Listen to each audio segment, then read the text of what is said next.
আমাদের কাঠু ভাইকে এখন খাওয়ানো চলছে। কাঠু ভাই আস্তে আস্তে চুপচুপ করে দুধ খাচ্ছে। আমন দেওয়া হয়েছিল, খেয়েছে কিনা জানি না।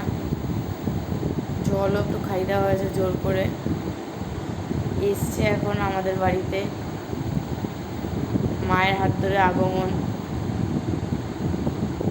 এখন কি করে উনি, সেটাই দেখার বিষয়। সুস্থ হয়ে আবার কাছে ফিরে যাক বাবা, খা একটু খা। হ্যাঁ, সুস্থ হয়ে নিজের মায়ের কাছে ফিরে যাবে। যা বাবা, খা একটু খা। কি হয়েছে ও সেটাই বোঝা যাচ্ছে না, এটাই তো রাস্তায় সমস্যা। পড়েছিল। হ্যাঁ, যেভাবে পড়েছিলাম তো। খা খা খা, একটু খাওয়ায় তো রাতে রাখতে হবে। কি হয়েছে বুঝছো?